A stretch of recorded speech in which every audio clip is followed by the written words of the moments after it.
What ever the criminal petition is dismissed. ఆయన దాఖలు చేసుకున్న పిటిషన్ కొట్టివేయడం జరిగింది. ఆ రిలీఫ్ ఇంకేం ఉండదు. ఏదైతే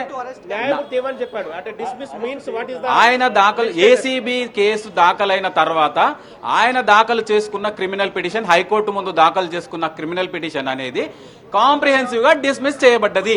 అంటే దాంట్లో ఆయనకున్న మధ్యంతర ఉత్తర్వు, మధ్యంతర ప్రొటెక్షన్ ఏదైతే interim protection of not to arrest ఏదైతే ఉందో అది ఈ రోజుతో చెల్లుబాటు అయిపోయింది.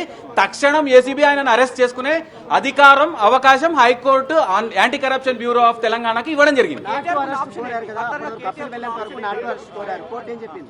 నాట్ టు అరెస్ట్ అనేది కోరుతారు, ఆర్డర్ కాపీ రావాలి కాబట్టి ఇట్స్ ఎ రైట్.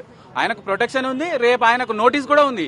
ఇన్వెస్టిగేషన్ లో భాగంగా 9వ తారీఖు తారక రామారావు అనే వ్యక్తి TRS and TRS party is to attend before the ACB forthwith. అంతే కదా, ఖచ్చితంగా ఆయన దాఖలు చేసిన పిటిషన్ లోపభూయిష్టంగా ఉంది. క్వాష్ పిటిషన్ అంటే ఏదో చిన్నపాటి లోపం ఏదైనా దొరికితే కనీసం దాన్ని అనవసరంగా తన మీద రుద్దినప్పుడు అయితే మాత్రమే క్వాష్ పిటిషన్లు హైకోర్టుకు వస్తాయి. ఒక్కొక్క పోలీస్ స్టేషన్లోనే ఒక సంవత్సరానికి 200 నుంచి 300 ఎఫ్ఐఆర్లు అవుతాయి. అంటే అన్ని పోలీస్ స్టేషన్లు అన్ని కేసులు రావు కదా. ఇక్కడ దాఖలయ్యేది 1000-2000 క్రిమినల్ పిటిషన్ల కంటే కూడా ఎక్కువ ఉండవు. పూర్తి స్థాయిలో ఒక కేబినెట్ మినిస్టర్ గా, ఒక పార్టీ ప్రెసిడెంట్ గా, after accepting 47 crores as electoral bonds, అవి election commission of India disclosed the same news in the form of affidavit before the honorable Supreme Court. అందులో స్పష్టంగా చెప్పింది బీఆర్ఎస్ కోర్టులు గ్రీన్ కో కంపెనీ చెల్లి electoral bonds రూపంలో. ఆ electoral bonds మరి ఎఫ్ఈఓకి green కోకి ఏం సంబంధం అంటే, ఎఫ్ఈఓ ఫార్ములా ఈ కార్ ఆపరేషన్స్ కంపెనీ ఏదైతే ఉందో అది 3 రోజుల ముందు రిజిస్టర్ కాబట్టి ఒక బుడ్డ కంపెనీ. అది కేవలం green Coke sister concern, daughter concern దానికి సంబంధించింది కాబట్టి అక్కడ చెల్లించిన చెల్లింపులు మళ్లీ వెనక్కు చెల్లించాల్సి వస్తుందని ఈ విధంగా 55 కోట్ల రూపాయలు అవినీతి నిరోధ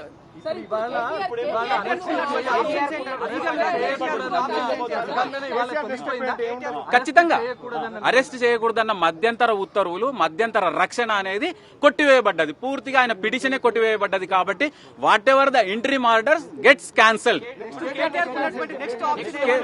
కేటీఆర్ నెక్స్ట్ సుప్రీంకోర్టుకు వెళ్ళొచ్చు. సుప్రీంకోర్టులో ఆయన వాదనలు వినిపించుకునే ప్రయత్నం ఖచ్చితంగా చేయొచ్చు. కాకపోతే ఇంటరిమ్ ప్రొటెక్షన్ కూడా మళ్ళీ ఈ విధంగా క్రిమినల్ పిటిషన్ లో అడిగినట్టే స్పెషల్ లీవ్ పిటిషన్ లో కూడా అడగాల్సి ఉంటుంది. పర్మిషన్ ఇస్తే తప్ప అది నెమ్మరయ్యే అవకాశాలు లేవు. ఏసీబీ నిన్ననే పూర్తి స్థాయి ఇన్ఫర్మేషన్ ఇవ్వడం జరిగింది. క్లియర్ గా చెప్పింది 47 కోట్ల రూపాయలు ఏసీబీ నష్టం జరిగిపోయింది. ఇక్కడ రాష్ట్ర ఖజానాకు being the custodian of state exchequer, being the cabinet minister, he directed the IAS officer to disburse 55 crores. రాష్ట్ర ఖజానా నుంచి 55 కోట్లు చెల్లించమని మౌఖిక ఆదేశాలు జారీ చేయడం, ఆయన ప్రెస్ మీట్ లో కూడా చెప్పిన విషయాన్ని కూడా కోర్టులో తీసుకోవడం జరిగింది. ఏసీబీ ముందున్న కేసుల్లో ఎవరు ప్రెస్ మీట్లు నిర్వహించరు, క్రిమినల్ పిటిషన్లు ఫైల్ చేసుకోరు క్వాష్ కి.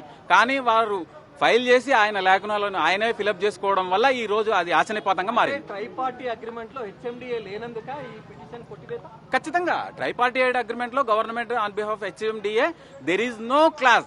నష్టపరిహారం ఇవ్వాల్సిన క్లాజ్ కూడా అందులో లేదు. జనాలకు తెలియాల్సిన విషయం, జర్మనీలో ఏదో జరిగింది, బ్రెజిల్లో ఏదో జరిగింది, ఆయన తప్పుదో పట్టించే ప్రయత్నం చేస్తున్నాడు. ట్రైపార్టీ అగ్రిమెంట్ లో రాష్ట్ర ప్రభుత్వం కానీ ఈ ఎఫ్ఈఓ కానీ డబ్బులు చెల్లించని పక్షంలో నెక్స్ట్ ఇయర్ రేస్ కి ఎలాంటి నష్టపరిహారం చెల్లించాలన్న క్లాజే లేదు. క్లాజ్ లేకున్నా కూడా one of the party formula ఈ కార్ ఆపరేషన్ రేసింగ్ వాళ్ళ పాత్ర తొలగిపోయిన తర్వాత, వాళ్ళు 100 కోట్లు నష్టపోయిన తర్వాత కళ్లు తెరుచుకొని రాష్ట్ర ప్రభుత్వానికి డబ్బులు కాపాడాల్సిన ఒక కేబినెట్ మినిస్టర్, ఆయన కేబినెట్ మినిస్టర్ గా ప్రమాణం చేస్తున్నప్పుడు without fear or favour I'm taking swearing as minister for cabinet of Telangana అని చెప్పి కూడా రాష్ట్ర ఖజానాను కాపాడకుండా నష్టం చేకూర్చినందుకు ఖచ్చితంగా ఆయన శిక్ష అనుభవించాల్సిన పరిస్థితి. డెఫినెట్ గా ఏసీబీ ఈజ్ ఎంటైటిల్డ్. ఏదైతే ప్రొటెక్షన్ ఉందో పోయింది కాబట్టి తక్షణం అరెస్ట్ చేసుకునే అవకాశం అయితే ఉంటుంది. నోటీస్ ఇచ్చిన పరిస్థితులు కూడా మనం చూడాలి. నోటీస్ ఎప్పుడు ఇచ్చిర్రు? నాట్ టు అరెస్ట్ కాబట్టి ఇచ్చిర్రు. ఇప్పుడు నాట్ టు అరెస్ట్ అనే ఇంటరిమ్ ప్రొటెక్షన్ లేదు కాబట్టి entitled, ACB is entitled to take custody of KTR. Accused పారిపోతుంటే రేపు వచ్చి మళ్ళీ పిటిషన్ ఈడీ కూడా హాజరు కావాల్సిందే. ఇది తప్పించుకొని తిరగడానికి అవకాశం లేదు. సరే 409 ప్రకారం నోటీస్ ఇవ్వకుండా కూడా అరెస్ట్ చేసే రైట్ ఉంటుందా? లైఫ్ ఇంప్రిజన్మెంట్ ఉంది అందులో. 409 కేవలం 7 సంవత్సరాలు. 7 సంవత్సరాల కంటే తక్కువ శిక్ష అర్హత ఉన్న సెక్షన్లలో మాత్రమే 41A అడిగే అవకాశం ఉంటుంది. అంతకంటే ఎక్కువ శిక్ష క్వాంటమ్ ఆఫ్ అఫెన్స్ పీరియడ్ ఉంటే దానికి అర్హతనే లేదు. 41 అడిగే అవకాశమే లేదు. ఇది పర్టికులర్ గా కరప్షనే. Cabinet minister being the minister for cabinet, he is to protect the interest of the state, he is to protect the interest of the state exchequer. రాష్ట్ర ఖజానాను కాపాడాల్సిన ఒక బ్యాంకర్ చేస్తే కూడా, ఒక బ్యాంక్ ఎంప్లాయీ చేస్తే కూడా 409 అప్లికబుల్ అవుతుంది. కోర్టు ఫైండింగ్స్ లో మెయిన్ రీజన్ ఏంటి? ఏ రీజన్ ప్రకారం? అది డీటెయిల్డ్ ఆర్డర్ వచ్చిన తర్వాత మాత్రమే చెప్పగలుగుతాం.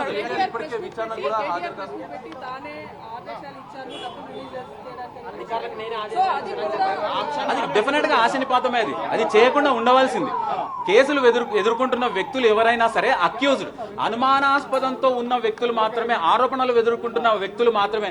అటువంటి వ్యక్తులు లాకునాస్ ఫిలప్ చేసి నేనే చెప్పినా అని చెప్పి పూర్తి స్థాయిలో ఇరుక్కుపోయారు. ఆ ఎలక్ట్రానిక్ రికార్డ్ ఇన్వెస్టిగేషన్ లో భాగంగా దాన్ని సంగ్రహించి ఛార్జ్ షీట్ లో ఫైనల్ రిపోర్ట్ లో పొందుపరిచి విచారణ ముందు, కోర్టు ముందు దాఖలు చేసే అవకాశాలు స్పష్టంగా ఉన్నాయి.